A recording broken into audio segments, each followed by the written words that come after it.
Kamusta? Welcome sa Tagalog CK Drama Recap. Ngayon ay ibubuod at lulutasin natin ang isang serye na may kinalaman sa krimen sa pagpatay, ang kwento na pinamagatan, Delivery Man. Ang palabas na ito ay sumusunod sa isang taxi driver at isang multo, na parehong nagsusumikap alamin ang misteryo sa pagkamatay ng kanyang ina na dahil sa hit and run at sa nangyari sa babaeng multo, na maaaring magkakakonekta. Kaya samahan nyo ako balikan ang serye na ito. Si Yang Min ay isang masipag na tsuper ng taxi na kasama ang kanyang lola matapos mamatay ang kanyang ina sa isang aksidente ilang buwan na ang nakalilipas. Ginagawa niya ito para kumita at mabayaran ang utang sa bahay. Isang araw, natagpuan niya ang isang cellphone na agad niya naman kinuha, at bigla may pumutok na liwanag mula dito, kasabay ang pagsulpot ng kakaibang babae sa loob ng taxi na agad din naman naglaho. May mga ilang babae na sumakay kay Yang Min, at nang bumaba na sila, napansin niya ang isang babae. Dito sinabi sa babae na iniwan na siya ng kanyang mga kaibigan na agad din naman ito lumabas ngunit habang sarado ang pinto, na sobrang nagpagulat kay Yang Min na nagresulta pa sa pagkawala ng kanyang kamalayan. Sa oras na iyon, napagtanto niyang siya ay multo. Bagamat hindi niya alam kung sino siya o paano siya naging multo, natuklasan niyang siya ay tiyak ng patay. Nang magising si Yang Min, sinabi sa kanya ni Hanan na kailangan niya ng tulong upang malaman kung sino siya at sino ang pumatay sa kanya. Sa takot, sinabihan ni Yang Min si Hanan na wala siyang alam tungkol dito at pinilit siyang bumaba. Subalit sinabi ni Hanan na anuman ang gawin niya, laging bumabalik siya sa taxi.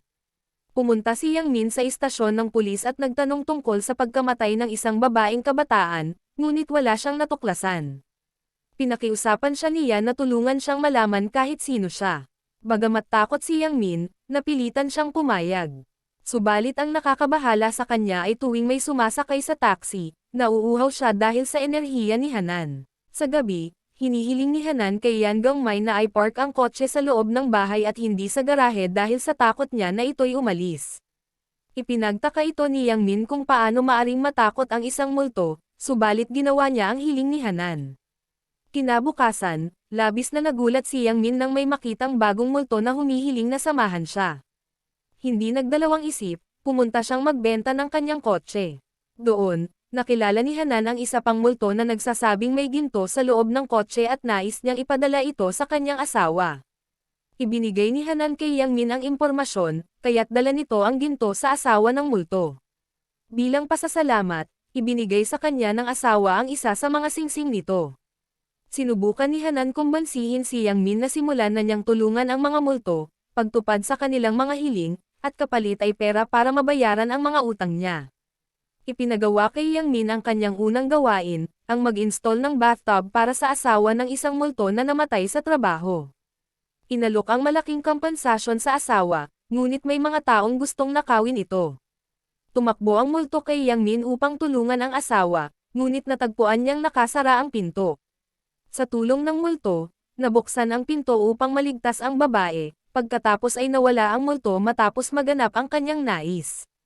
Pagkatapos umuwi, nagulat si Yang Min nang makita ang takip buhok ng kanyang ina sa palso ni Yan, at natagpuan pa niya ang larawan nito sa cellphone ng kanyang ina. Iniisip niya na baka may koneksyon si Hanan sa pagkamatay ng kanyang ina.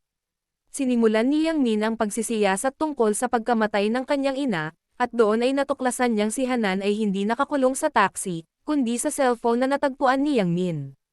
Nang subukang buksan ang cellphone gamit ang password, bigla itong naubos ang battery, at si Hanan ay nawala ng lubusan.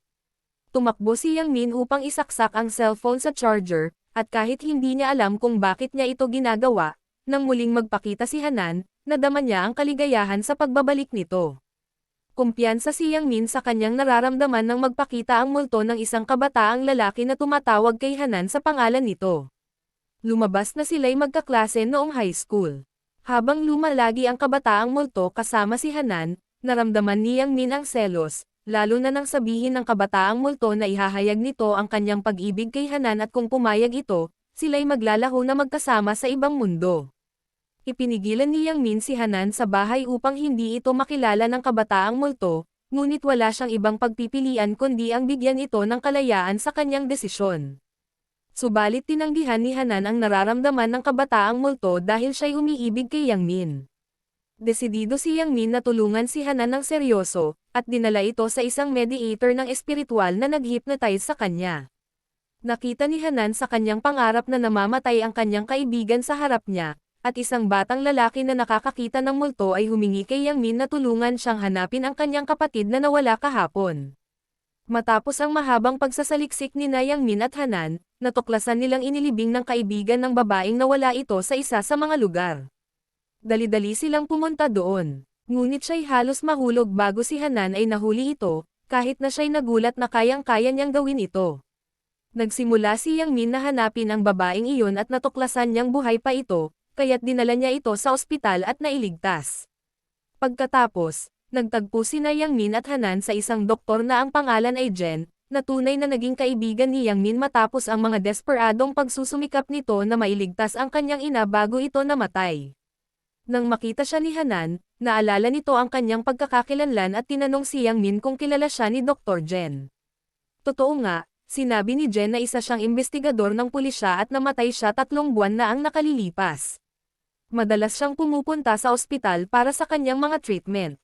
Paminsan-minsan, pumupunta si Yang Min sa istasyon ng pulis upang magtanong tungkol kay Hanan, at nagulat ang mga investigador sa kanyang kakayahan na makilala siya.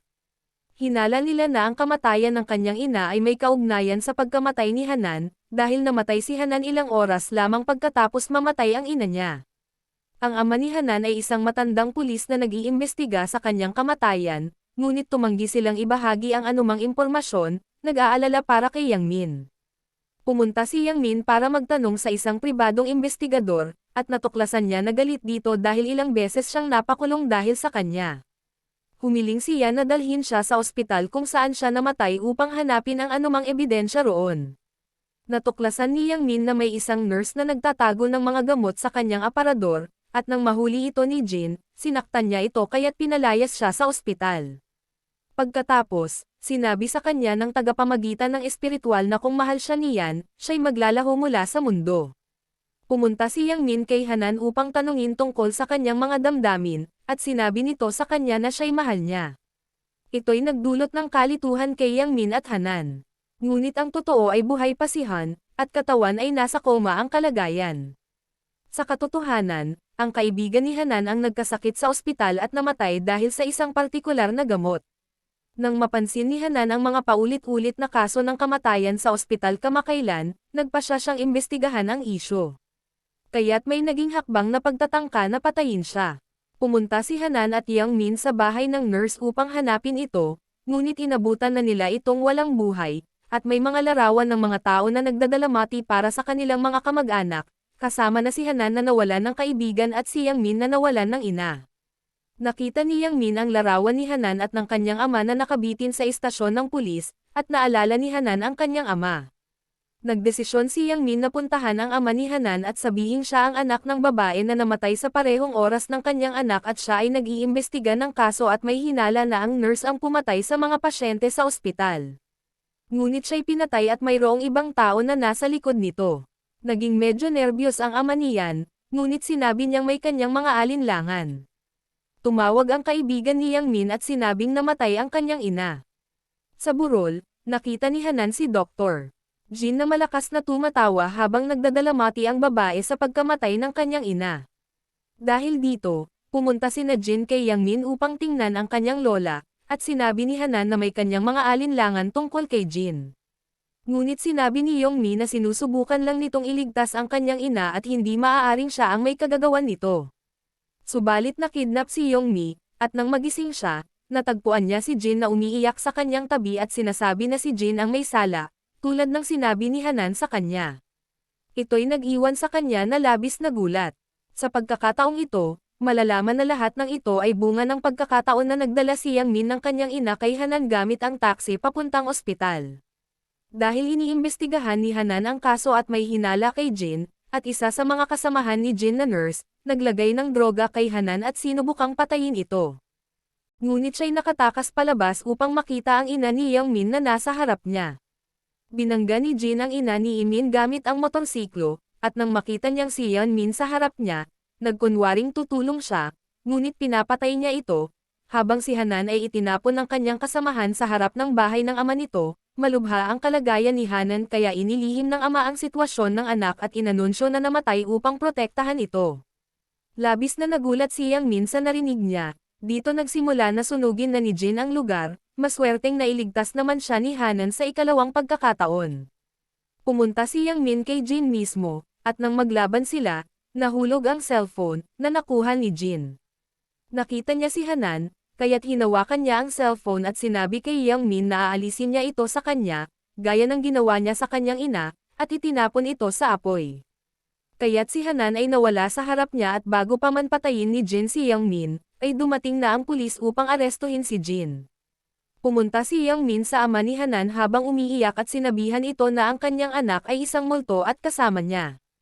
Naging tiwala sa kanya ang kanyang ama at pumayag na makita si Hanan at sinabi sa kanya na buhay siya, ngunit hindi niya ito pinaniwalaan. Pagkatapos ay nagising si Hanan, at tinanong siya ni Imin kung may mga alaala siya tungkol sa kanya. Sinabi ni Hanan na naaalala niya ang lahat. Sa wakas, magkasama na sina Y at Imin, habang nakikita ni JY ang mga multo ng mga taong pinatay niya habang siya ay nasa selda. Natapos ang drama na ito na makita ni Imin ang multo ng kanyang ina para sa unang pagkakataon, at pagkatapos siyang kumpirmahin, iniwan siya nito at nawala na ng tuluyan. Mula noon, nagpatuloy si Imin sa paghatid ng mga multo gamit ang kanyang taxi. Uy siya nga pala mga idol, humihingi ako ng paumanhin dahil sa tagal ko na hindi pag-upload dahil sa mga ilang kadahilanan, maraming salamat sa suporta nyo pala, huwag mahiya mag-comment, o kahit anong aktibidades mula dito sa ating channel.